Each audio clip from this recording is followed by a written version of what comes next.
파마코리아는 주식 채권 다 판다.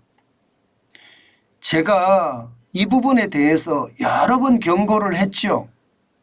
아마 여러분들도 계속 기억하고 있을 겁니다. 오후 5시에 뉴스 속보 브리핑을 방송을 할 때 시장을 보면서 계속 읽어드렸습니다. 외국인들이 이상하다. 외국인들이 한국을 탈출하는 자금 이탈 조짐이 보인다. 그 말씀을 여러 번 했습니다.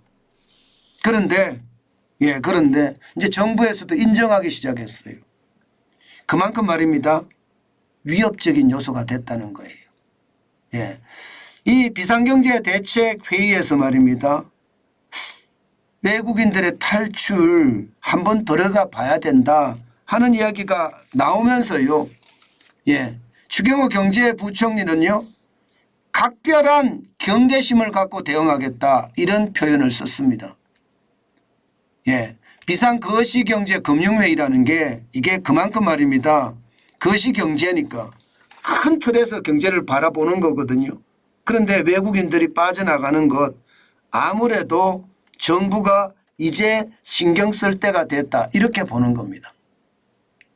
실제로 보면 말입니다. 여러분 외국인들이 많이 빠져요.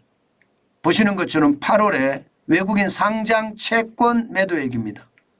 1조 586억 원이에요. 적지 않죠. 적지 않습니다. 전체 흐름을 보더라도요. 외국인들이 7개월 만에 채권을 팔기 시작했어요. 1월에는 6조 5,680억 원이 들어왔거든요. 2월에도 빠졌었거든요. 2월에도 7,780억 원이 빠졌습니다. 그런데 그 이후에 무려 말입니다. 5개월 동안 계속 사재꼈습니다. 그것도 양이 많아요. 지난 5월에는 보시는 것처럼 10조 8,650억 원이나 샀어요. 10조. 한 달에만. 엄청나게 사들였잖아요. 그런데 6월에는 좀 줄였습니다. 2조 540억 원. 그리고 7월에는 6,600억까지 줄더니 지금 8월에는요. 1조 586억 원까지 줄였다. 이거 뭔가 심상치 않은데 생각할 수밖에 없는 겁니다. 그죠? 채권 시장에서 이게 일반적으로 고금리고 그죠? 고금리면 채권의 가격이 많이 떨어져 있을 때예요. 금리도 세고요. 그럼 한국 시장은 투자자들 입장에서는 그렇게 손해보는 장사의 시장이 아니에요. 뭐 신흥국 중에서도 대한민국은 탄탄한 반석 위에 있잖아요. 솔직히. 그런 차원으로 따지면 뭐 외국계 입장에서 국부펀드라든가 아니면 연기금이라든가 한국 시장에 채권 시장 괜찮겠네? 아니 여기 투자해 놓으면 나쁘지 않을 것 같아. 이렇게 생각할 수 있단 말입니다. 그런데 채권 시장에서 빠져나간다는 것은 이거 뭐지? 이렇게 생각할 수밖에 없습니다. 문제는 여러분 주식시장에서도 빠집니다. 주식시장에서도. 보세요. 지금 주식시장에서도 6월부터 빠지기 시작했어요. 6월부터. 6월에 3,220억 원이 빠졌고요. 7월엔 좀 사들였습니다. 6,410억 원을. 8월에는 1조 1,790억 원을 팔았고요. 지금 9월에도 보면 1조 5,861억 원을 지금 팔고 있습니다. 그것도 지금 장중만 이렇게 파는 거거든요. 이게 시간 외까지 가면 아마 상황이 달라지지 않을까 그렇게 생각할 수밖에 없습니다. 그만큼 외국인들이 한국 시장에서 자금 이탈을 한다 이런 얘기가 아주 쉽게 성립이 되는 거예요. 오죽했으면 정부에서조차 이거 관리해야 된다. 지금 관리하지 않으면 안 된다. 뭐 이런 생각을 했을까요? 저는 그렇게 생각합니다. 정부가 이렇게 생각을 했을 거다. 결국 말입니다. 여러분. 제가 보기에는요. 시장에서는 이제 영향을 미칠 때가 됐다. 무슨 영향을 미칠 때가 됐느냐. 뭐 여러분들 다 알고 있는 한미 금리 역전 문제 말입니다. 지금 2%포인트가 차이가 나잖아요. 그러니까 이게 외국인들 입장에서는 우리의 기준금리가 3.5고 미국의 기준금리가 5.5입니다. 2%포인트 차이가 납니다. 이거 빨리 해소가 될 거다. 그렇게 예상을 했는데 이게 예상보다 해소가 늦어지는 거예요.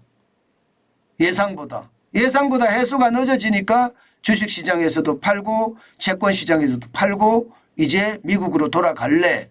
뭐 나 미국으로 돌아갈래? 나 유럽으로 돌아갈래? 왜냐하면 그쪽 시장이 지금 오히려 우리보다 금리가 높고 채권의 가격이 더 많이 떨어지고 있으니까 말입니다. 그러니까 그 시장을 가려고 그러는 거죠. 물론 뭐 유럽 시장이나 미국 시장은 채권 투자하는 사람들이 굉장히 많기 때문에 경쟁이 치열해요. 사실 우리나라 시장은 채권 시장 그렇게 많이 안 들어가거든요. 최근에 들어와서 유튜브 하는 사람들이 많아지고 채권 투자 좋아 이렇게 하니까 채권 개미들이 굉장히 많아졌지. 과거만 하더라도 채권에 투자하는 사람은 그렇게 많지 않았거든요. 이게 일부 말입니다. 일부 부자 계층에서나 채권 투자하지 나머지는 채권 투자한다는 말이 없었어요. 그런데도 불구하고 지금 외국인들은 경쟁이 약한 우리나라를 버리고 경쟁이 지독한 유럽 시장이나 미국 시장으로 간다는 걸 보면 그만큼 한미 금리 역전차에 대한 두려움 당연히 있다. 저는 그렇게 생각합니다. 물론 말입니다. 물론 빠지는 조짐, 이탈 조짐이에요. 전체적으로 보면 말입니다. 전체 규모 면에서는 뭐 빠져봤자 이렇게 생각합니다. 왜냐하면 2023년 8월 현재 242조 5,740억 원의 채권을 가지고 있거든요. 외국인들이 우리 전체 채권의 9.7%를 가지고 있습니다. 2016년만 하더라도 이 금액이 터무니없이 낮았거든요. 89조 3,361억 원이었습니다. 2020년도 마찬가지 150조 1,000억 원 정도 됐습니다. 2021년에 들어와서 214조 150억까지 늘어났지요. 그러니까 상대적으로 빠져나가는 금액에 비해서 우리가 보유한 금액이 많기 때문에 걱정할 것 없다 이렇게 생각할 수는 있어요. 그러나 시장이라는 게 어디 단순한 어떤 지표만 가지고 비교 대상이 되나요? 한번 빠지기 시작하면 썰물처럼 빠져나가기 때문에 걱정하는 거죠. 비상거시경제 금융회의를 개최하는 것도 그런 이유입니다. 그런 이유예요. 그래서 한꺼번에 썰물처럼 빠져나갈까 그 두려움이 있기 때문에 이제부터라도 관리를 시작해야 된다 그런 이야기가 되는 겁니다. 자, 이렇게 되면 예상보다 말입니다. 우리 시장에는 어떤 시기든 저는 충격이 올 거라고 봐요. 어떤 시기든. 주식시장에도 충격이 오고요. 채권시장에도 충격이 오고요. 그만큼 말입니다. 외국인들의 동태 이 움직임이 굉장히 중요하다. 지금 자산시장에서는 외국인들이 어떻게 움직이느냐에 따라서 자산시장의 볼륨이 달라진다. 그런 이야기가 나올 정도니까 우리는요 여러분 예의주시 경계감을 굉장히 높여서 시장을 바라볼 필요가 있겠다. 그 말씀 여러분 다시 한번 올립니다. 제가 그랬잖아요. 저는 작은 단서만 있으면 그 단서를 찾아간다고. 그 단서를 찾아가면요 진짜가 나옵니다. 진짜가.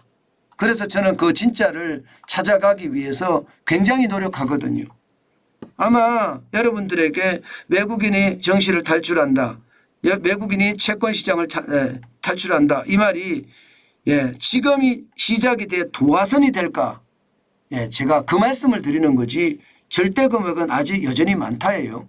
그러나 한번 빠져나가기 시작하면 정신없으니까 시장을 조심하시라는 뜻 저는 여러분에게 다시 한번 말씀드립니다.